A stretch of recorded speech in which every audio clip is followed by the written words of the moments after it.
Jusqu'à 13h, Côte-Nord. Attitude. Côte-Nord. Côte-Nord. Attitude.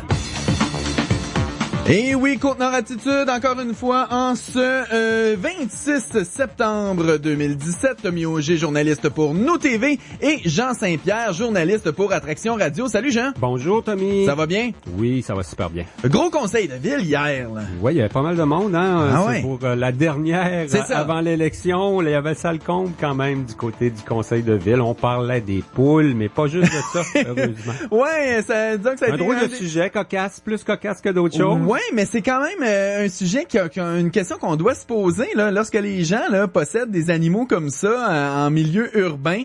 Une ville se doit de statuer ou de se prononcer, même si c'est le dernier. Tu es en train de nous dire que ton voisin a des poules, toi? Non, mais je sais qu'il y en a qui en ont en ville, puis c'est important. Puis même si c'était le dernier conseil, eh bien c'est le rôle des élus de se prononcer quand même. On voit qu'il y a toutes sortes de sujets là pour ceux qui veulent faire de la politique, qui y songent en cette fin de période de mise en candidature. C'est le genre de sujet qu'il faut gérer dans les séances publiques, entre autres. Exact.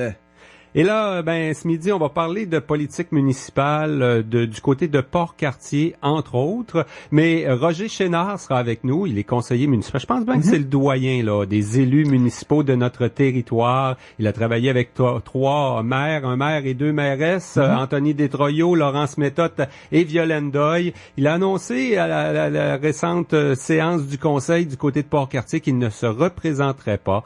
Il nous livre un peu son bilan de la vie politique. Et on va essayer là de lui faire donner quelques conseils à ceux qui veulent prendre la relève sur nos conseils municipaux à Sept-Îles et Port-Cartier. Entrevue également avec la députée Lorraine Richard. Ouais. C'est la deuxième semaine du côté de l'Assemblée nationale du Québec.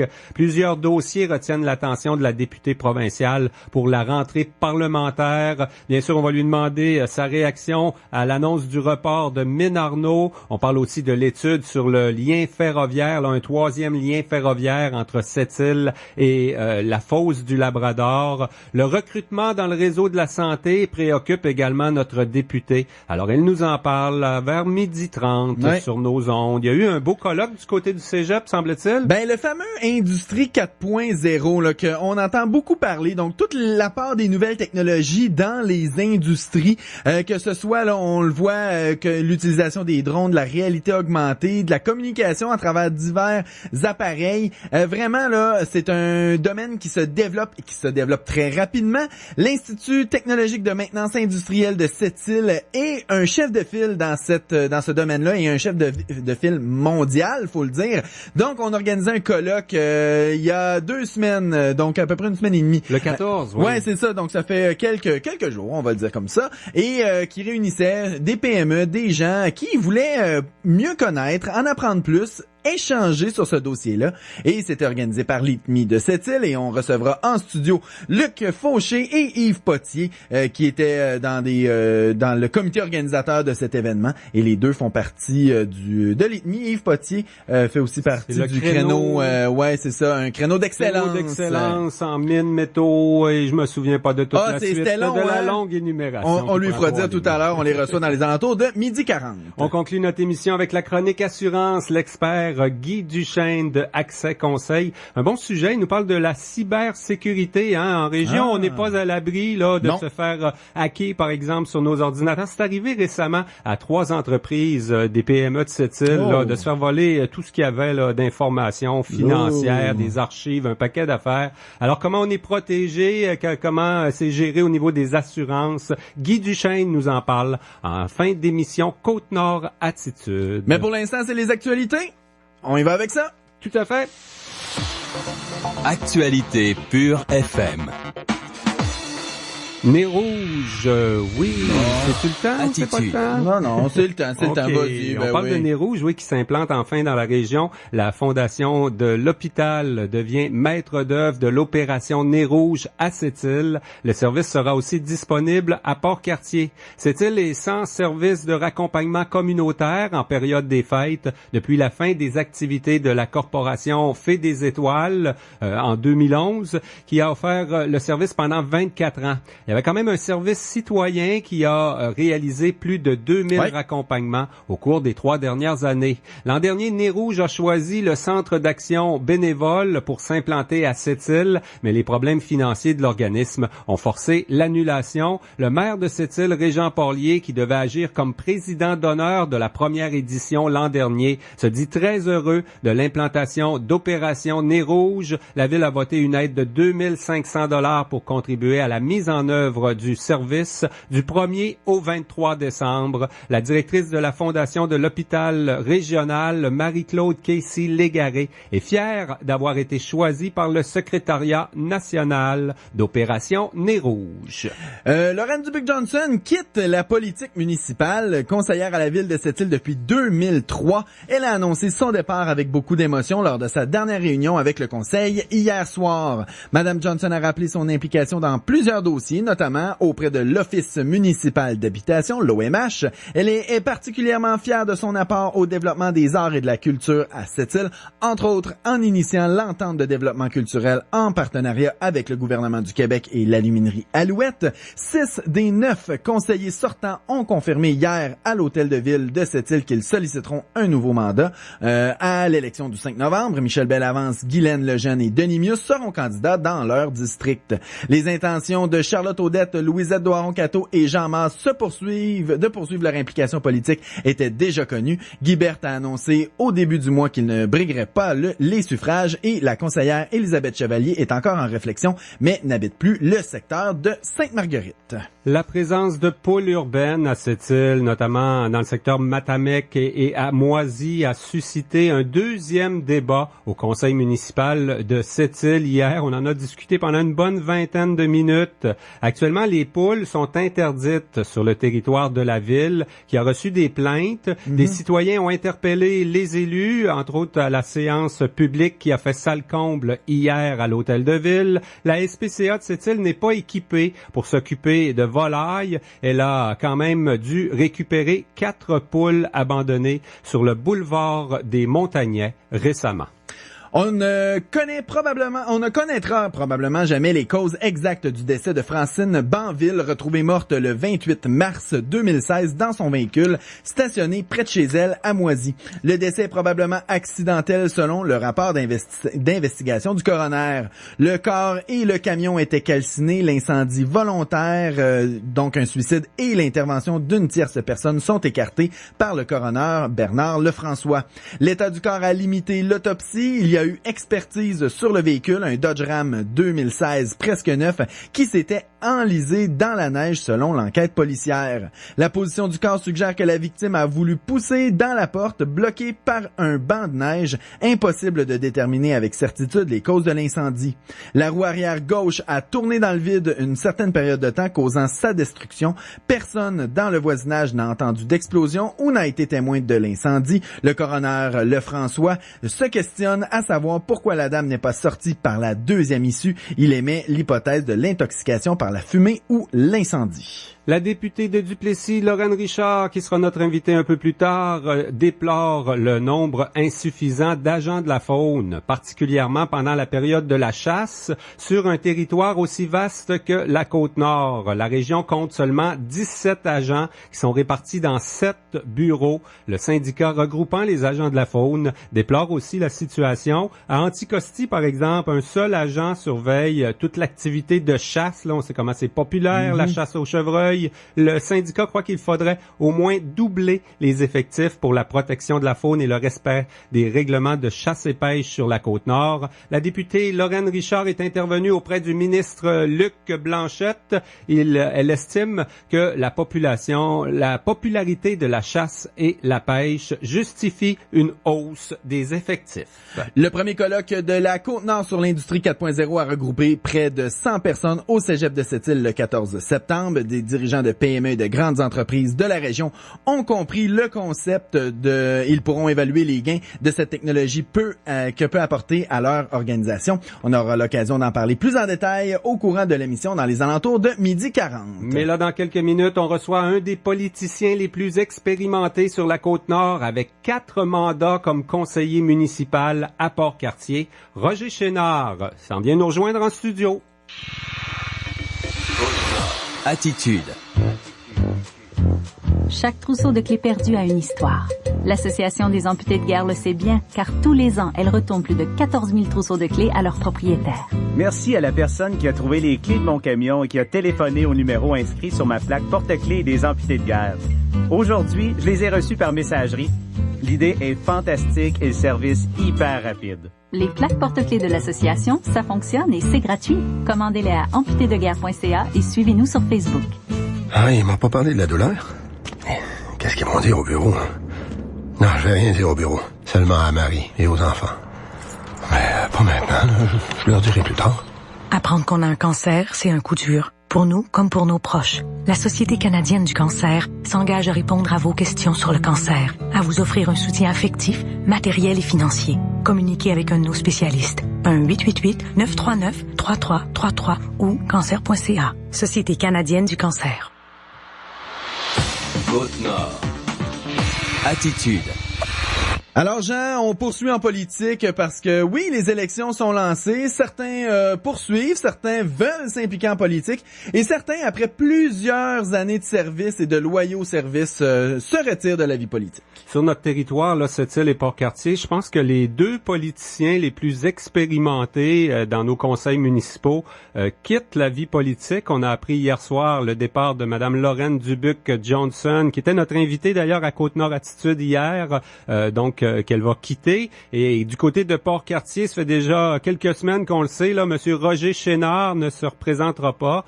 Je pense que c'est pas mal un des plus expérimentés sur la Côte-Nord avec 4 mandats au conseil municipal de Port-Cartier. Il a travaillé avec le maire Anthony Destroyaux et les deux mairesses Laurence Méthode et Violaine Doyle. Donc 14 ans de vie politique, 15 ans, je pense qu'il y a 2 mandats de 3 ans, 2 mandats de 4 ans. Bonjour Monsieur Chénard. Bonjour messieurs. Alors, quand même, une quinzaine d'années que vous siégez au conseil consécutif, là, hein? Vous avez toujours été là? Ben oui. Le premier mandat, j'ai été élu. Le deuxième et le troisième, j'ai été élu par acclamation. Et le dernier, j'ai été encore au vote aussi. Ouais, ça fait que vous n'avez pas eu tant que ça des campagnes électorales difficiles, vous? Non, c'était pas difficile, c'était assez facile. Bon. Et puis là, finalement, qu'est-ce qu'on peut dire aux gens là qui y pensent là, parce qu'il reste quelques jours là pour se présenter. C'est pas une job être conseiller municipal parce qu'il n'y a pas un salaire à temps plein, mais c'est de l'ouvrage pas mal, hein? C'est de l'ouvrage tout le temps, c'est parce que le travail de politicien en municipal, c'est un peu comme au fédéral, au provincial. C'est exigeant, ça demande beaucoup de temps. Et il faut être prêt à donner du temps. Si on n'est pas prêt à donner du temps, on est mieux de rester chez nous. Car quand on va en politique, parce qu'il y a beaucoup de choses à lire, beaucoup de choses à planifier. Vous savez, le monde pense que là, si on est en politique, on est tout simplement, on va au conseil, une réunion une fois par mois ou 2 fois par mois. Mais à chaque jour, il faut se renseigner sur les papiers qu'on reçoit. Parce que lorsqu'on arrive en commission permanente, il faut être prêt à être capable de discuter des choses qui se passent. Ouais. Donc, c'est très exigeant. Puis M. Chénard fait beaucoup de terrain aussi. La dernière fois, je suis allé à une rencontre du côté de Port-Cartier. Il parlait de ses déplacements d'un chantier à un autre, là, les chantiers municipaux, pour s'assurer que tout se fait comme faut. Puis là, à la réunion du conseil, il y en a qui viennent du côté de Sept-Îles. L'an dernier, c'était beaucoup chialer ou discuter du déneigement. Du côté de Port-Cartier, on parle des travaux municipaux de ce temps-ci. C'est valorisant, mais c'est un gros engagement quand même, hein? C'est très valorisant parce que moi, j'ai toujours aimé être près des gens. Donc, c'est sûr et certain que j'allais voir les gens, qui soient aux travaux publics, soit à l'hôtel de ville. Vous savez, c'est comme à l'hôtel de ville, à un moment donné, après plusieurs années, ça devient comme une seconde maison. Tu rencontres les gens presque tous les jours, mais presque tous les jours, j'allais voir les gens, je vais les saluer, je vais parler avec eux, je vais discuter avec eux. Et lorsque tu as des doutes sur certaines choses, et où il te manque des mots pour certaines discussions, ben tu vas à l'hôtel de ville, tu te renseignes avec les gens, tu leur demandes comment ça va, où ils sont rendus. Et puis ça, les gens appréciaient ça. J'ai toujours été proche des gens. J'ai été élevé comme ça avec mes parents. On a toujours été une maison familiale, puis on était toujours ensemble. Et lorsque même si tu es en politique, si t'es pas capable de travailler avec les gens, puis d'être avec eux, ça va mal aller. C'est avec les gens qu'on fait quelque chose. C'est pas Roger Chenard qui faisait les choses, c'est la population qui faisait quelque chose. C'est la population qui nous disait qu'est-ce qu'elle voulait et comment on devait se conduire. Monsieur Chénard, moi, je me suis toujours posé la question, et comme vous êtes un ancien politicien de la ville de Port-Cartier, Port-Cartier... Mais il est probablement quand même capable de répondre à ma question. Port-Cartier, une ville située entre deux plus grandes villes, on se le cachera pas, Sept-Îles et Baie-Comeau. Le pouvoir que vous aviez lorsque vous vouliez vous faire entendre par des gouvernements plus haut. Est-ce que vous sentiez que vous étiez occupé ou que l'attention était beaucoup portée sur les deux villes voisines? Il n'y a pas de cachette là-dedans, mon ami. Dans les gouvernements provinciaux ou fédéral, c'est pas des personnes qui pensent aux régions. Ils pensent surtout aux grands centres. Les grands centres sont toujours considérés en premier et les régions ont le reste. Et en étant situés, nous, en plus, en deux municipalités comme Sept-Îles et Baie-Comeau, Port-Cartier, on était un petit peu délaissés nous autres mêmes. Il faut toujours boucher, frapper, comme on dit, attaquer, mais pas attaquer dans le sens de blesser, mais il faut toujours être prêt à passer à l'attaque, toujours être prêt à dire ce qu'on veut dire. Est-ce que c'était quelque chose qui vous motivait dans votre travail de mettre Port-Cartier de manière importante dans les décisions du gouvernement? Oui, monsieur, c'est une chose très importante. Et puis même, j'ai fait déjà des écrits. J'ai déjà parlé avec des ministres. Vous savez, quand on a perdu Ferrault, là, il n'y a pas de cachette à se faire là-dedans. Tant qu'on a perdu Ferrault, c'est à cause de l'inertie de notre gouvernement et de nos députés, pas députés, mais de nos ministres qui étaient là. Même si nos députés travaillaient, les députés de la région travaillent, mais les ministres n'écoutent pas ce qu'ils disent. Okay. Est-ce que ça évolue, la politique municipale à Port-Cartier, là, puis sur la Côte-Nord, M. Chénard? Ça fait 14 ans que vous êtes là. Vous avez quand même connu plusieurs changements, dont la fusion, hein. Ça a probablement été un moment important des 15 dernières années avec Pentecôte. Oui, la fusion, c'est très important, mais il y a beaucoup de monde, d'après moi, qui ne comprennent pas encore c'est quoi la fusion. Parce que moi, je disais souvent au conseil, la ville de Portier commence à Brochu et finit au Grand Calumet. Et avec les secteurs avec la fusion, il y a eu des secteurs d'additionnés. Ces secteurs-là, faut pas les prendre juste comme un secteur, il faut les prendre comme la ville de Port-Cartier. La ville de Port-Cartier, c'est un tout. Et malheureusement, il y a des gens qui ne voient pas la fusion comme ça. Quand on travaille à Port-Cartier, on travaille pour Pentecôte, on travaille pour Bédéomont, on travaille pour tout le monde. Mais il y a des gens qui ne voient pas ça. Ça a été marquant, la fusion. Je pense que ça alimente encore beaucoup les débats. Là, le dernier mandat, en fait, quelle analyse vous avez connu? Monsieur Détroyot, Madame Méthode, Madame Doyle. Je vous demanderai pas si vous avez un préféré dans les trois. Là, je suis pas sûr que vous allez me répondre. Mais le dernier mandat comme tel, encore là, les débats sur Pentecôte, il y avait quand même beaucoup de dossiers. Le quai municipal, ça s'est pas concrétisé. Vous êtes satisfait de votre bilan récent là, du dernier mandat du conseil à Port-Cartier? Je ne peux pas être satisfait de tout ce qui s'est passé. Vous savez, c'est des choses qu'on fait, personne n'en parle. C'est des choses qu'on ne fait pas ou qu'on ne réalise pas que le monde parle. Quand vous parlez de la fusion, il faut que les gens comprennent que la fusion, c'est tout le monde ensemble. Quand on parle du quai de Port-Cartier, le quai de Port-Cartier, si vous ne savez peut-être pas ça, mais ça fait au-dessus de 30 ans qu'on travaille pour le quai de Port-Cartier. J'ai lu les livres, j'ai lu toutes les choses qui se sont passées là-dessus. Je travaille encore là-dessus avec Bernard qui est au commission, au CDA, commissaire. On travaille encore là-dessus. Il y a des choses qui se produisent pendant c'est lent, c'est long, très long. Mais on va en arriver un jour à un bout, c'est certain.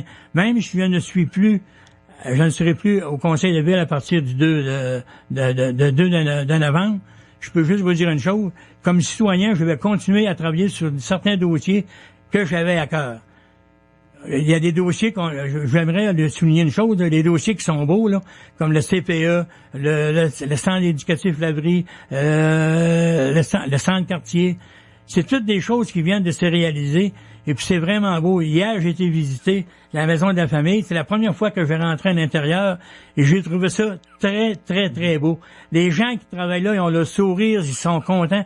Vous savez, que ce soit en politique ou dans n'importe quelle chose, lorsqu'on est au travail, il faut s'amuser au travail. Ouais. Si on rentre au travail et on s'amuse pas, là, pas dans le sens de s'amuser avec des petits camions, là. Je veux dire, faut qu'on y aille là avec le désir et la joie de travailler, d'être compris par les gens et d'emmener des choses pour que la population soit contente. Oui. Et là, vous dites que vous allez continuer de vous impliquer dans des dossiers, dans plein de dossiers. Allez-vous vous impliquer dans la campagne électorale aussi entre M. Thibault puis Mme Doyle? Vous allez voter pour qui? Pas du tout, monsieur. Là, pour moi, là, mon mandat, il est terminé, mais je vais le finir Théoriquement, il finit le 2, mais pour moi, c'est fini. C'est la population qui doit s'impliquer pour élire les personnes qu'ils veulent avoir. Ouais. Ça, c'est la démocratie. Vous savez, moi, j'aime la démocratie, la vraie démocratie, pas la démocratie image qu'on appelle. J'aime la démocratie. J'aime la politique et j'écoute souvent à la télévision des programmes de politique comme La Joute présentement, j'écoute ça. Ça, c'est la première fois de ma vie, j'ai 76 ans, que je vois une émission politique de cette envergure, une émission politique qui est plaisante à écouter. Ils sont vraiment bons. Et puis là, ça va être meilleur. Il y a une madame qui va embarquer bientôt. Monsieur Chénard serait peut-être un bon chroniqueur quand on veut une certaine analyse de la politique. Vous n'avez jamais pensé vous présenter à mairie de Port-Cartier? Ça aurait peut-être été le bon temps, là? Non, monsieur, je vais vous dire pourquoi. À un certain moment donné, on arrive à la dernière étape de notre vie. Je prends de l'âge. J'ai des enfants, j'ai des petits-enfants. Et lorsque vous faites de la politique, des fois, vous négligez la famille. Et là, je vais retourner à la maison, vraiment à la maison, pour m'occuper de tout ça. C'est comment on dirait ça, là? C'est pas, je veux pas me flatter avec ça, là. Mais je suis très familial et je veux renouer le plus possible avec ça. Ouais. En terminant, M. Chénard, l'idée de Mme Doyle là, d'avoir une équipe, qu'est-ce que vous en dites? À Port-Cartier, il n'y a jamais eu vraiment de parti politique. Se présenter qu'une équipe comme ça, qu'est-ce que vous en pensez? Moi, l'équipe, je n'ai jamais été pour ça bien. Pour ça, l'équipe, j'aime une chose à l'équipe. C'est travailler en équipe. Faire une équipe, c'est beau. Former une équipe, c'est quelque chose de merveilleux, mais il faut travailler avec l'équipe. Si on forme une équipe juste pour former une équipe, ça donne rien. Il faut que l'équipe soit unie et travaille ensemble. Monsieur Roger Chénard, conseiller municipal sortant à la ville de Port-Cartier, bonne retraite de la vie politique, mais je suis certain que vous n'irez pas en retraite complète, vous allez continuer vos implications un peu partout, Monsieur Chénard. Merci beaucoup. Merci, à vous. Jusqu'à 13h. Côte-Nord. Côte-Nord. Attitude. Imaginez tout le divertissement que vous voulez à un prix incroyable. Ça, c'est une offre vraiment épique. Avec le trio illimité de Cogeco, profitez d'Internet Ultra Fibre 40 illimité, de 20 chaînes télé de votre choix en plus des 22 chaînes de base et d'un forfait téléphonique complet. Ah, et votre enregistreur TiVo est inclus. Tout ça pour seulement 59 $ par mois pendant 6 mois. Grâce à une offre jamais vue. Des conditions s'appliquent. Passez à un divertissement épique avec Cogeco et passez en mode épatant. Une curiosité arrive dans notre région. Le singulier Émile Gruff sera en spectacle au pluriel à Port-Cartier et Sept-Îles. Une musique folk, pop, progressive et 4 musiciens sur scène. Il présente son premier album, une belle poire mûre à point, prête à donner sa vie à un grand appétit. Ma Caroline, c'est un pays que je connais bien du nord au sud. Présenté au Café-Théâtre Graffiti de Port-Cartier jeudi le 28 septembre et en collaboration avec la Caisse d'économie Desjardins au Cégep de Sept-Îles en formule oreille dégourdie le samedi 30 septembre. Attraction Radio est fière de s'associer à nos diffuseurs de spectacles qui remettront une partie des revenus en soutien à Petite-Vallée suite à l'incendie du théâtre de la Vieille Forge. Billetterie pour Port-Cartier 766-0101 et pour Sept-Îles 962-0100. Jusqu'à 13h. Côte-Nord. Côte-Nord. Attitude. Pure FM 94. La rentrée parlementaire à Québec a eu lieu la semaine dernière. On est donc au début de la deuxième semaine à l'Assemblée nationale. On va parler des priorités de la députée Lorraine Richard et de quelques sujets d'actualité politique. Lorraine Richard, bonjour. Bonjour. On va parler d'abord du lien ferroviaire. Là, ça a été annoncé, dévoilé en fait jeudi, les résultats de l'étude de faisabilité d'un troisième lien ferroviaire entre Sept-Îles et la fosse du Labrador. C'est un projet qui serait coûteux, puis dans le contexte économique actuel, personne n'a été surpris de dire là que c'est pas un projet qui devrait aller de l'avant tout de suite, en tout cas. Peut-être pas tout de suite, mais il y a quand même une incohérence. Le Parti libéral, même si le prix du fer était à son plus bas, a quand même lancé l'étude de faisabilité. Là. Je ne sais pas sur quel chiffre ils se sont basés, mais l'étude a été faite et si on suit leur logique, il ne se passera jamais rien parce qu'on dit le prix du fer est bas, donc on peut pas aller de l'avant avec le lien ferroviaire. À un moment donné, il faut préparer des infrastructures.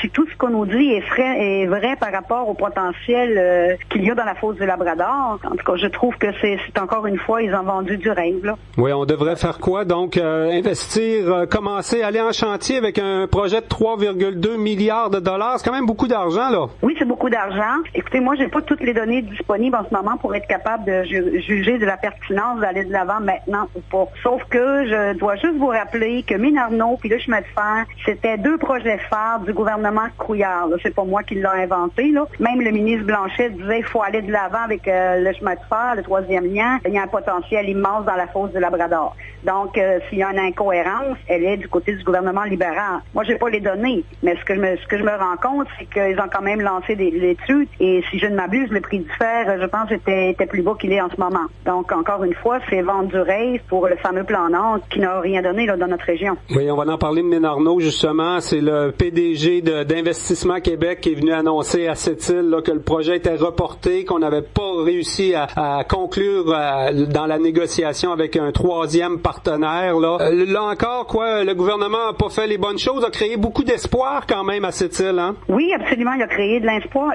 c'est ce que je vous dis. Ils vendent du rêve et ils ont une incapacité à livrer la marchandise de la part de ce gouvernement. Je tiens à vous rappeler que Ménarneau, les gens sont quand même descendus dans la rue, pro-Ménarneau. Il y a quand même eu des rencontres à Québec. On nous disait toujours qu'il y avait un investisseur sérieux. Il y a quelques semaines à peine, le premier ministre est venu à cette île. On n'a presque pas entendu parler de Ménarneau. Quelques temps plus tard, les gens d'Investissement Québec viennent à cette île pour nous dire que le projet est mis au calendrier grec. Là. Il y a un sérieux problème au gouvernement libéral quant à leur incapacité de livrer la marchandise. Et on avait demandé, je vous le rappelle également, après l'abandon aussi, l'abandon du projet Ferro-Atlantica, un fonds de diversification économique qu'on attend toujours là, pour notre monde, pour nos travailleurs, pour nos familles. Donc, ils vendent du rêve. Et à la veille de l'élection provinciale, je ne serais pas surprise du tout qu'on revienne avec Ménarneau et cette fois-ci nous dire encore qu'ils ont trouvé un investisseur sérieux. À chaque fois, c'est comme ça, là. C'est vraiment, là, c'est décourageant. Oui, mais ça aurait été différent. C'est quand même à cause du prix, là, sur les marchés que le projet marche pas. Bon, c'est une part de risque pour le secteur privé. Le gouvernement et Investissement Québec peuvent pas aller de l'avant, là, comme actionnaire à 80% dans un projet comme Ménarneau, quand même, là. On serait au même constat qu'un gouvernement du Parti québécois, non? Non, absolument pas, parce qu'écoutez, on n'aurait pas créé du rêve, là, puis avec des illusions, là, à dire aux gens, on travaille pour ce projet-là, on y croit, on a des investisseurs, puis arriver après tout ce temps-là, puis dire aux gens, ben non, ça fonctionne pas. Il y a eu un manque de transparence de la part d'Investissement Québec et du gouvernement, là. Vous avez vu quelques sorties des gens d'affaires de cette île qui disent qu'ils veulent être associés de plus près aux décisions, puis tout ce qui concerne le projet de Ménarneau, puis d'éventuels investisseurs se pointent. Donc, il y a eu un manque de transparence. Si on avait été au gouvernement, je peux vous assurer que vous m'auriez eu sur vos ondes pour vous dire oui ou non, on va de l'avant avec le projet Ménarneau. Et si mon chef comme premier ministre était venu à cette île, je suis sûr qu'il aurait été questionné sur ce sujet-là et qu'on en aurait amplement parlé. Si Ménarneau va rester encore un point là au centre probablement de la campagne électorale à cette île. Comme député, vous faites quoi avec les élections municipales là, Offre-Saint-Pierre, cette île, Port-Cartier? Est-ce que au niveau du Parti québécois, on mobilise son monde pour voter?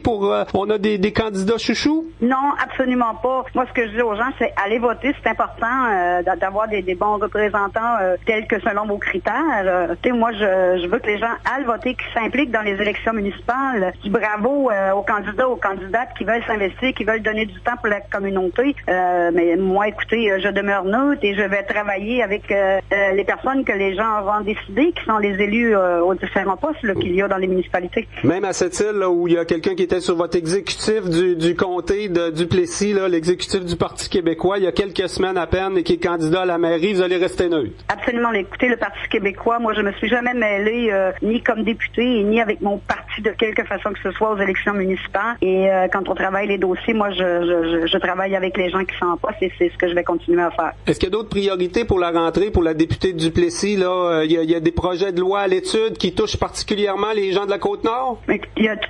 Ça touche quand même tout le monde. Hein? C'est des gens oui, de la c'est Côte-Nord, sûr. tout le Québec au complet. Le projet de loi 62 sur la neutralité religieuse avec la ministre Vallée, là, c'est vraiment là, catastrophique. À chaque jour, écoutez, ma collègue Agnès Maltais, qui est notre porte-parole, qui fait les travaux en commission parlementaire, même les journalistes ici sur la colline ne reviennent pas de l'incohérence de la ministre dans certains de ses propos. Il y a tout aussi la commission sur le risque systémique. C'est à peu près ce qu'on a au menu législatif. Je dois vous dire que le menu législatif est assez mince cette année. Mais nous, comme moi, comme au Parti québécois, écoutez, vous l'avez vu récemment, on fait des propositions en santé, on va en faire en éducation. Moi, je vais questionner le gouvernement et vous pouvez être sûr que je vais talonner le ministre Arcan parce qu'il était absent à la rentrée. Il était en mission à l'extérieur du pays. Mais pour un fonds de diversification économique pour cette île, pour notre région, là, c'est l'abandon de la région au complet du comté de Duplessis par le gouvernement libéral. Certaines mesures pour aider notre monde. On va regarder aussi, vous savez que la santé, ça demeure toujours une de mes priorités. On a vu récemment que même un médecin de cette île dénonce, il y aura des infirmières qui ne veulent plus maintenant travailler au bloc opératoire. Donc, tout le cafouillage qu'il y a eu avec les projets de loi 10, les projets de loi 20, toute cette restructuration a fait en sorte que notre monde là est démotivé et les horaires de travail ne conviennent plus. On n'a pas de bonnes conditions optimales pour que chacun puisse travailler dans un climat de travail serein, ce qui fait en sorte qu'on a des pénuries d'infirmières. Puis on en a dans d'autres domaines, que ce soit au niveau des psychologues ou autres. Donc, la santé va demeurer aussi une priorité. Puis particulièrement aussi pour les gens de la région, les agents de la Fonde, que je travaille avec mon collègue Sylvain Roy, député de Bonaventure. Vous avez vu qu'on est en nombre vraiment insuffisant pour l'étendue du territoire. Dossier Interrive et plein d'autres dossiers, là. C'est mon travail au quotidien et vous allez sûrement en entendre plus parler parce que l'on est en rentrée parlementaire. La période estivale est terminée. Il y avait encore plein de monde à Havre-Saint-Pierre, Sept-Îles, Port-Cartier, partout dans le comté qui ramassait des petits fruits, des beaux bleuets. C'est une belle saison. Les champs étaient bleus cette année dans la région Côte-Nord, là. Est-ce que, en plus d'être bon pour notre école puis pour nos loisirs, il va y avoir des projets? À un moment donné, on parlait d'une usine, là. Est-ce que ça débloque la ressource bleuet en cette période de ralentissement économique? Ça nous ferait au moins des emplois saisonniers intéressants. Je suis contente que vous abordiez le sujet de la bleuetière. Écoutez, c'est un dossier que je travaille depuis fort longtemps avec les gens impliqués et vraiment, là, c'est incompréhensible, un dossier comme celui-là où on charge 3 fois le prix pour déboiser à quelqu'un qui veut se lancer dans la culture du bleuet par rapport à un industriel forestier. J'ai fait énormément d'interventions et vous pourrez me suivre, il va en avoir d'autres très bientôt. Et là encore, ça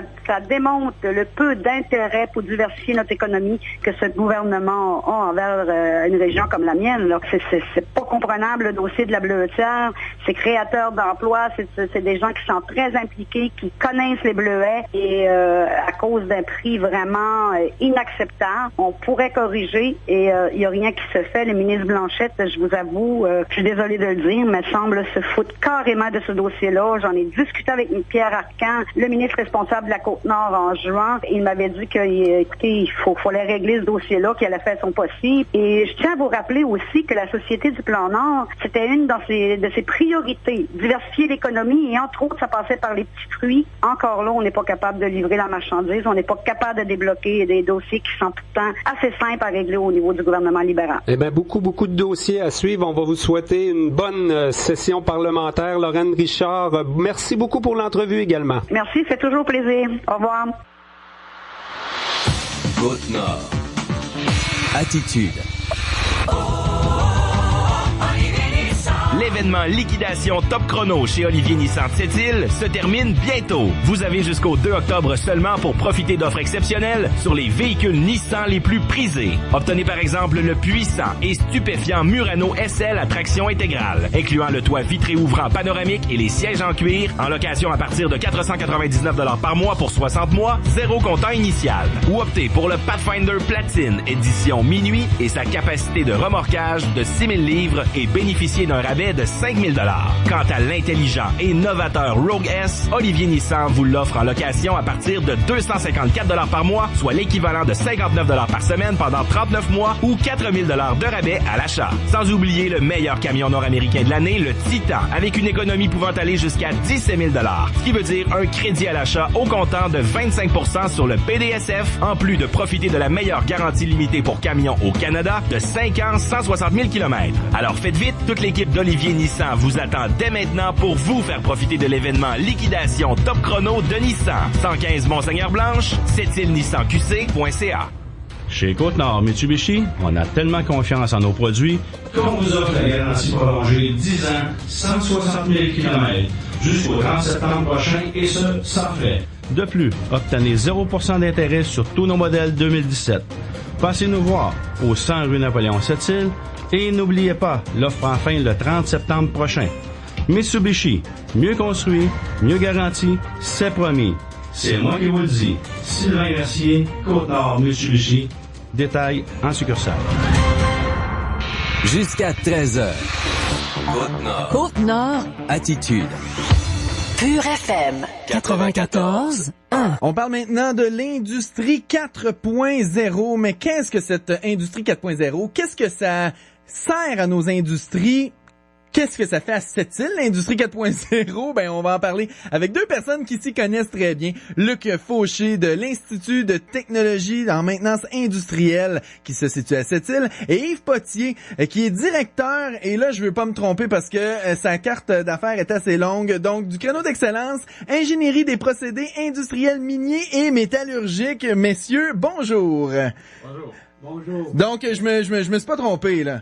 C'était parfait. Yes! Recto verso, sa carte, finalement. Ouais, c'est ça. Il y a deux côtés pour écrire le titre. Il y en a là longtemps. Premièrement, peut-être, là, Luc, j'aimerais premièrement que t'expliques peut-être aux gens, parce qu'on entend, qu'est-ce que l'industrie 4.0, ça se développe, on le voit de plus en plus s'instaurer dans les différentes industries, mais pour monsieur, madame, tout le monde, là, c'est quoi le 4.0 dans Industrie 4.0? Oui, absolument. Ben, je dirais que avec, on va dire, toutes les mouvances, les nouvelles révolutions industrielles, il y a comme eu un recul qui s'est pris.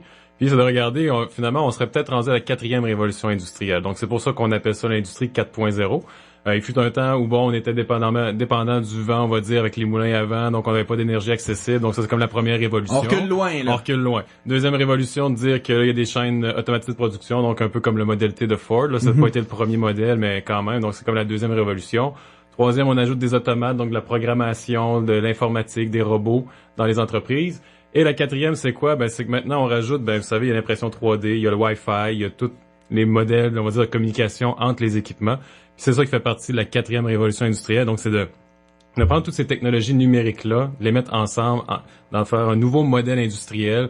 C'est ce qui est l'industrie 4.0. On en parle beaucoup ici parce que Sept-Îles est vraiment devenue une plaque tournante de ce 4.0. On met beaucoup d'efforts à l'ITMI pour développer et pour être des précurseurs dans cette industrie-là. Oui, exactement. Il y a plusieurs projets qu'on monte, puis c'est pour ça aussi qu'on a fait notre colloque sur la maintenance industrielle à l'ère du 4.0 la semaine dernière. Il y a déjà des exemples probants dans la région qui font écho partout au Québec. Dont on se fait déjà parler aussi. Metal 7 à gauche, à droite. Il y en a d'autres. C'est ça, il y en a d'autres aussi qui sont intéressés par le concept. Ils sont venus présenter lors de la journée conférence, justement, pour faire bénéficier le plus possible d'entreprises là, du sujet. Yves Potier, justement, ce fameux colloque a réuni combien de personnes? L'appel était fait à tout le monde? L'appel a été fait en général aux industriels de la région. On a réuni beaucoup d'entreprises. Il y a plusieurs entreprises de l'IPIM qui participaient à titre de conférenciers, qui ont exposé leurs expériences, qui étaient exposants aussi dans leur développement modèle d'affaires. Et bien sûr, beaucoup d'entreprises participantes aussi qui commencent à aborder le 4.0 ou sont curieux à cet endroit-là. Et ce beau mélange-là peut donner des beaux résultats parce que des gens qui s'y connaissent quand même pas mal en 4.0 et des gens qui ne s'y connaissent pratiquement pas, en ayant des échanges, il y a des belles choses qui peuvent ressortir de tout ça? Oui, absolument. Et d'abord, une des premières choses qui ressort, c'est les bénéfices qu'on peut retirer de la démarche. C'est très important de comprendre que quand on doit investir des efforts considérables pour revoir notre modèle d'affaires, c'est encourageant de savoir que d'autres personnes ont déjà passé par là et en ont tiré des bénéfices concrets. Ouais. En même temps, ce que ça veut surtout dire, c'est que toute l'industrie est en évolution. Hein? Au Cégep, on est principalement dans une institution d'enseignement. Les métiers de l'avenir sont pas les mêmes que ceux du passé. C'est ça la réalité sur le terrain. Là. Non, absolument. Étant donné que l'informatique, le numérique prennent de plus en plus de place, là, je dirais que autant dans les formations, on va dire, générales, régulières, où les gens regardaient un peu, on va dire, la maintenance industrielle, on va dire la gestion, comment faire la maintenance, comment réparer un équipement, mais maintenant de le faire avec des outils numériques supplémentaires. Donc on rajoute des capteurs, on rajoute des logiciels qui vont traiter l'information. Donc il y a beaucoup de modifications qui vont être apportées dans les futurs métiers. Puis aussi il y a des nouveaux métiers donc qui vont aussi émerger. Donc, on a qu'à penser les communications entre des robots, des choses comme ça, de réussir à avoir sur un iPad en temps réel des données, des informations. Donc, tous ceux qui sont passionnés, je vous dirais, du numérique, de l'informatique, des nouvelles technologies, ont vraiment leur place dans le nouveau modèle industriel là, qui est en train de venir en place. Est-ce que c'était difficile de développer ça à cette île? Parce qu'on n'est pas proche là de la Silicon Valley ou de Montréal, qui est plus gros, qui a plus de monde. Entre autres, quand on parle de pénurie de main-d'œuvre ou tout ça, est-ce qu'on va se ramasser avec ce problème-là, la main-d'œuvre spécialisée? On la forme à cette île, c'est déjà un plus pour la région quand même. Ouais, c'est ça. Ben, pour commencer avec la première question qui est, bon, pourquoi cette île, pourquoi la région de cette île? On n'est pas à parler devant d'autres régions, honnêtement. Déjà ici, il y a des grandes entreprises, il y a des PME qui y sont rattachées, des gens visionnaires. C'est surtout ça, je crois, qui est l'important pour aller vers le 4.0, c'est d'avoir des gens qui ont une vision long terme, puis aussi qui essaient de se placer dans le marché, mais international en même temps. Donc, un Metalset qui fait beaucoup de ses ventes à l'extérieur n'a pas le choix de réfléchir aux nouvelles façons de faire pour améliorer ses produits, baisser ses coûts de production. Donc, c'est un peu aussi ce que promet l'industrie 4.0. Puis, en frais de main-d'œuvre locale, bon, déjà, au Cégep, il y a des techniciens en informatique, maintenance industrielle, puis en électronique aussi qui sont formés. Donc, on a quand même un bassin, on va dire, qui s'auto-gère. C'est sûr qu'il y a d'autres formations peut-être qui vont être complémentaires à ajouter. Comment on réussit à implanter des nouvelles technologies dans des sphères qui sont quand même là depuis longtemps? On pense aux mines, là. Les mines, ça existe depuis l'ère du temps à peu près. Il y a toujours eu, bon, les fameuses pelles, on y allait de manière mécanique. Est-ce que les gens sont un peu réfractaires à l'entrée de nouvelles technologies ou on a des bons arguments pour leur dire « Laissez-nous vous aider à incorporer ça dans vos manières ».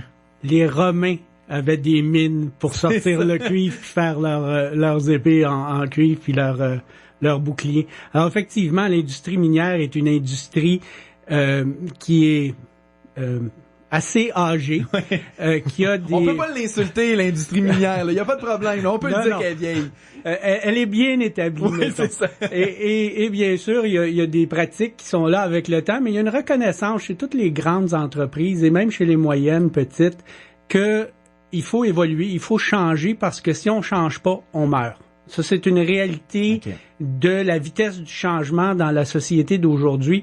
Il faut s'adapter ou périr. Et surtout avec la concurrence qu'il y a mondiale et dans le fond, c'est beaucoup l'aspect économique là, qui est le gros incitatif à ces entreprises-là à incorporer le 4.0. C'est de leur dire l'effort ou l'investissement que vous allez faire pour incorporer le 4.0, vous allez épargner des sous au bout. Absolument. L'innovation est le moteur du succès. Quand on fait quelque chose de différent qui répond aux besoins d'un client, et ça, c'est une des questions qui a été adressée pendant le colloque, c'est que tout cet aspect de révolution 4.0, c'est pas juste pour les gens qui ont des chaînes de production, qui fabriquent des équipements qui peuvent être automatisés, tout ça. C'est aussi dans la relation avec le client, comment tu fais pour fournir un service à valeur ajoutée, puis à communiquer avec ses équipements pour pouvoir répondre à ses besoins avant même que lui te demande d'y répondre. Alors, il y a toute une ribambelle de méthodes, de pratiques qui peuvent être mises en place et qui se basent encore une fois sur ces outils de l'ère numérique qui sont la communication Wi-Fi puis les équipements reliés puis connectés. En même temps, si je comprends bien, on est vraiment dans un monde en évolution. Ça va transparaître beaucoup là sur le marché du travail dans différentes industries. Mais on est un peu au début d'un processus. Là, c'était la première fois qu'on faisait un colloque sur l'industrie 4.0 pour l'ensemble de la Côte-Nord. Il reste on en est un peu à expliquer ou à faire comprendre le concept au milieu économique, aux entreprises ici. Il reste de passer de la vision puis de la compréhension sur le terrain là, aux actes finalement là, à la transformer nos chaînes de montage puis nos façons de faire tant sur des bateaux de pêche que dans des mines. Ouais, tout à fait. Puis la bonne nouvelle, c'est que c'est commencé. Il y a déjà des PME, des entreprises de cette île, de la région qui sont intéressées puis qui justement incorporent du numérique dans leurs procédures, ce qu'ils faisaient pas nécessairement avant. Donc, bien entendu, des économies d'échelle, encore une fois, puis ça leur permet là, d'avoir une meilleure compétitivité, puis d'avancer. J'aimerais connaître là, un peu plus de détails sur... parce que vous n'avez pas vraiment de laboratoire à l'ITMI. Là. Ça, faut le dire, vous avez des choses qui se développent à l'intérieur des murs du cégep. Mais lorsqu'une entreprise a une idée ou qu'il y a quelque chose qui ressurgit, un besoin, c'est important pour vous de faire l'expérimentation, les laboratoires, si on peut dire, sur le terrain, dans les entreprises. Ouais, c'est ça. Notre terrain de jeu principal, c'est vraiment dans les entreprises. C'est là qu'on voit comment ça fonctionne, qu'on ajoute des capteurs, qu'on rajoute des choses pour collecter les données. On a quand même un petit laboratoire aussi là au cégep pour développer des nouveaux capteurs ou des nouvelles méthodes ou faire des bandes d'essai avant d'arriver chez l'entreprise, parce qu'on peut pas non plus arriver puis changer une production dans une entreprise du jour au lendemain. Là, c'est pas du tout la façon de voir les choses. Donc, on fait des tests de notre côté, mais toujours avec l'objectif que le laboratoire final, c'est celui de l'entreprise pour que ça fonctionne là-bas chez eux. L'expertise à l'international, parce que lorsqu'on se met à se promener dans les corridors de l'ITMI ou rencontrer les gens de l'ITMI, il y a beaucoup de gens d'un peu différents origines, différents horizons sur la planète. C'est important d'aller chercher de l'expertise, de l'excellence qui se trouve un peu partout sur la planète pour venir peut-être enrichir, je vais le dire comme ça, notre expertise ici?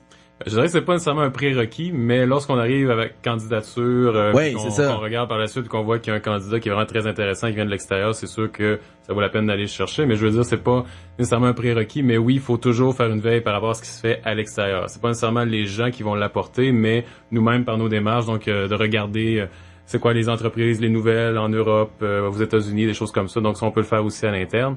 Puis là, on amène notre vision, nos changements, puis ça nous donne aussi des nouvelles idées. Par exemple, lors du colloque, il y a des choses qu'on pense pas nécessairement qui sont des bonnes idées, mais qu'en bout de ligne, on en trouve, c'en est une. Comme Yves le mentionnait, c'est pas juste de faire un produit selon une chaîne de montage 4.0, mais c'est aussi l'expérience client. Puis un des exemples, c'était, il y avait une compagnie en Europe qui faisait des systèmes de pesée pour les animaux dans les fermes. Mais ils se sont dit, tant qu'à faire, on pourrait rajouter aussi des capteurs sur notre balance, puis envoyer des informations sur le poids, sur le taux de dégagement de CO2 à des vétérinaires. Donc finalement, c'est plus une balance qui pèse seulement du bétail, mais vraiment c'est une balance qui informe aussi des vétérinaires, qui informe aussi les gens qui sont les propriétaires de la ferme, pour savoir en temps réel qu'est-ce qui se passe dans la ferme, puis qu'il y ait des meilleurs indicateurs pour être plus performant. Donc l'entreprise finalement n'est plus rendue une entreprise de balance, mais rendue une entreprise qui vend une balance et un accompagnement pour vétérinaires. Donc c'est complètement pensé en dehors de la boîte finalement, mais les nouvelles technologies, le numérique, c'est ce qu'elles amènent. Des fois, c'est un virage à 180 degrés, finalement. Ouais, c'est ça. Puis pour à peine l'ajout d'un petit capteur, les possibilités sont pratiquement à l'infini sur la vente ou l'exploitation des données qu'on est capable d'aller chercher avec ça. Les horizons grandissent pour l'entreprise. Là, le colloque qui a eu lieu le 14 septembre était un premier jalon dans le 4.0 auprès des entreprises de la région. Qu'est-ce qui s'en vient là par la suite pour peut-être les activités ou les différentes étapes pour aller chercher ou incorporer peut-être le 4.0 dans les entreprises de la région? Oui, c'est sûr que nous, cet événement-là, on l'a fait pour l'an 1, on va dire, cette année, mais l'objectif, c'est qu'il soit récurrent d'une année à l'autre. Ah, OK, donc que ça revienne à chaque automne. Un événement annuel. Exactement, donc que les gens soient déjà préparés. Puis on a eu des très bons feedbacks aussi des entreprises qui étaient là. Il y a une centaine de personnes environ qui ont participé. Ils ont été vraiment enchantés de la formule. On a eu vraiment un bon balancement entre des entreprises locales qui montraient des études de cas par rapport à des experts qui venaient de l'extérieur parler de ce qu'ils savaient, même un expert de la Belgique avec qui on lance une collaboration. Donc, on va avoir des Belges vont venir ici, nous, on va aller aussi en Belgique. Donc, vraiment, il y a vraiment un gros hub autour de ça. Puis, nous, on essaie de maximiser. Donc, c'est sûr que le savoir, c'est ce qui aide le plus. Là. Donc, il faut mettre au parfum les entreprises, les amener à s'y interroger, à s'y impliquer. Puis nous, on le fait sur une démarche quotidienne, donc autant on va voir les entreprises que les entreprises viennent nous voir. Puis donc, je dirais que sur les vitrines, il y a beaucoup ça, des représentations à gauche, à droite, là, mais... de toute façon, à voir tous les communiqués qui nous sont envoyés, autant par le créneau d'excellence que l'ITMI. Vous êtes des gens très occupés, on aura l'occasion de vous réinviter à une prochaine émission pour parler de vos futurs projets. Monsieur Luc Fauché de l'Institut technologique de maintenance industrielle de Sept-Îles et Monsieur Yves Potier du créneau d'excellence ingénierie des procédés industriels miniers et métallurgiques. Merci beaucoup, messieurs. Merci. Merci beaucoup. Jusqu'à 13h. Côte-Nord. Côte-Nord. Attitude. Pure FM 94.1.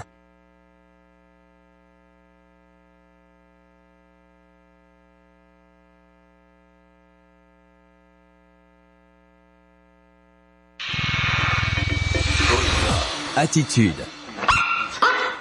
La boutique Coupe-Poil de Port-Cartier fête déjà son 4e anniversaire et elle vous invite à venir rencontrer une spécialiste en nutrition animale de la compagnie From ce mardi 26 septembre de 10h à 17h. Celle-ci se fera un plaisir de répondre à toutes vos questions et vous offre des rabais sur tout achat de produits From pour chien ou chat. En cette occasion, la boutique Coupe-Poil offre l'équivalent des taxes sur tout achat d'accessoires en magasin au 10 des Pins à Port-Cartier.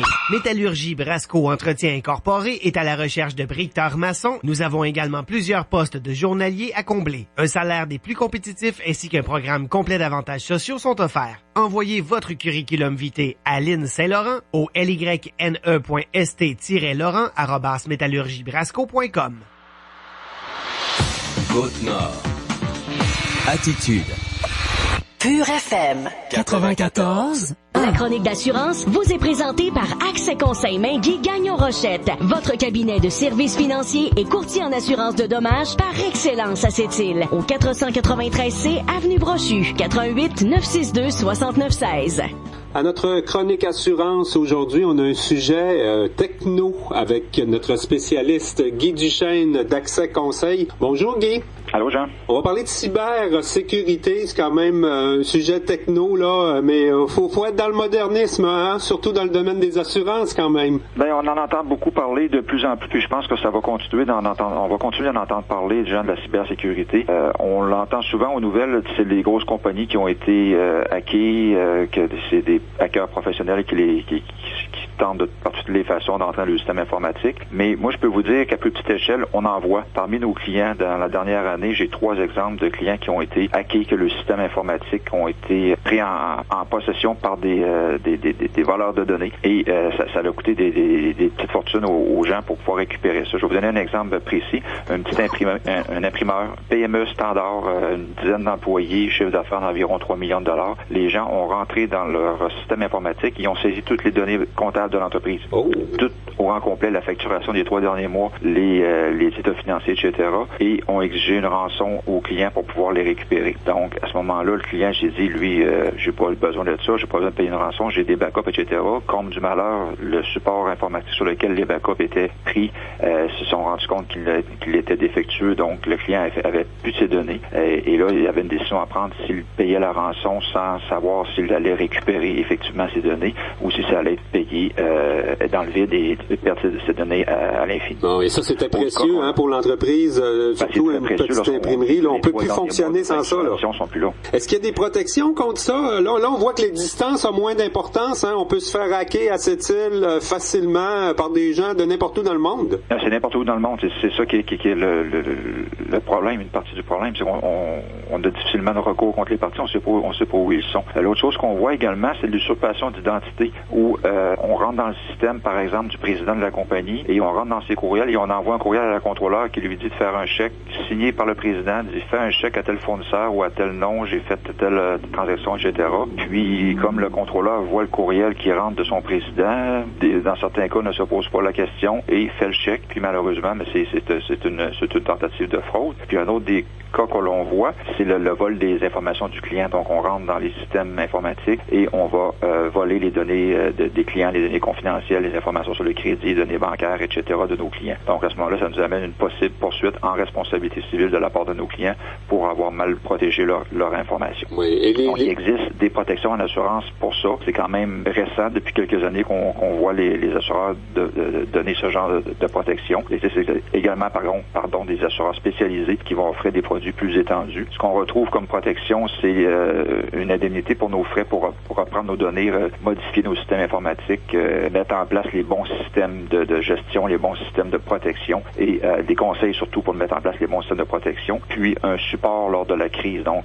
si on a à négocier avec les hackers, négocier nos rançons, donc on peut avoir des supports avec les assureurs les plus spécialisés, on peut avoir même un support pour ça, puis un support de communication également et de marketing versus l'implication pour nos clients ou la réputation de l'entreprise. Donc, on peut avoir ce genre d'indemnité. Puis, finalement, on peut également avoir une indemnité en responsabilité civile, une protection en responsabilité civile pour le préjudice, effectivement, qui aurait été causé à nos clients. Donc, si nos clients décident d'entamer une poursuite contre nous parce que nos systèmes n'étaient pas bien protégés et eux, ça leur a causé préjudice que leurs données personnelles soient volées comme ça, parce que à ce moment-là, le hacker peut demander des rançons ou faire du chantage à nos clients. Donc, à ce moment-là, on peut se faire poursuivre en responsabilité civile et les protections de cybersécurité vont nous défendre à ce moment-là en responsabilité civile jusqu'à des sous-limites. Par contre, c'est pas les limites normalement ne sont pas étendues. Là, c'est rare qu'on va avoir 5 millions, c'est disponible, disponible, mais c'est plutôt rare qu'on va le voir. Donc, souvent, c'est des limites un petit peu plus basses, là, présentement,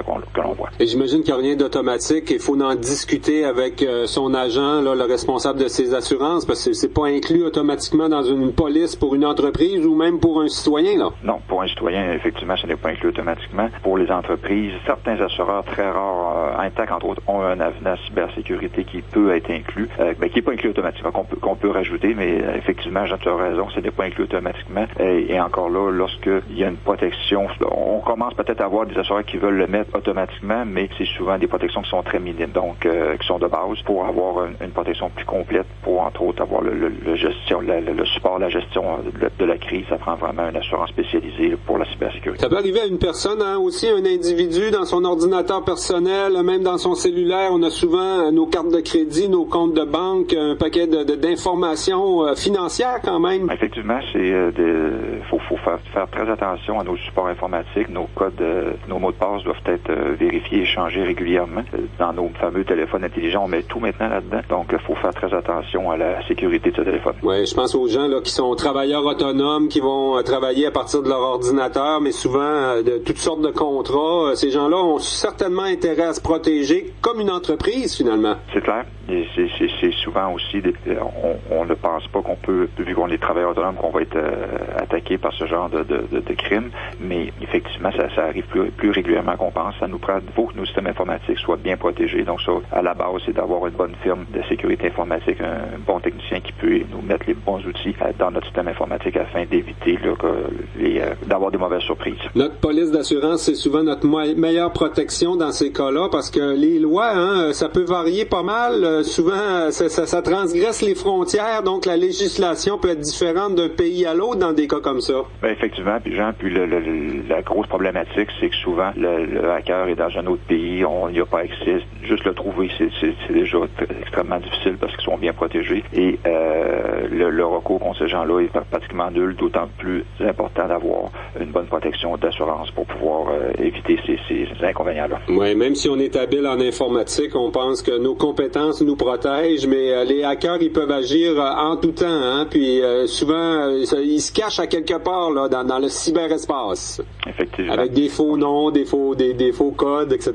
Effectivement, Jean, donc il n'y a aucune possibilité de bien les retracer. Je suggère aux gens de nous contacter s'ils veulent avoir un peu plus d'informations plus précises sur la cybersécurité. Ça te fait toujours plaisir de répondre aux questions au 962-6916. Souvent, c'est des informations. On pense que c'est très spécialisé, mais vos agents sont compétents pour répondre parce que c'est des choses qu'on retrouve malheureusement assez souvent dans la réalité de tous les jours. Effectivement. Un gros merci, Guy Duchesne, pour cette chronique. Merci, Jean. Bonne journée. La chronique d'assurance vous a été présentée par Accès Conseil Mainguy Gagnon Rochette Assurance. Vous avez des interrogations? Faites-nous les parvenir à info@commercialpurefm.com. Il nous fera plaisir d'y répondre dans cette chronique. Pour tous vos besoins, Accès Conseil Mainguy Gagnon Rochette Assurance. 493C Avenue Brochu. 88 962 6916.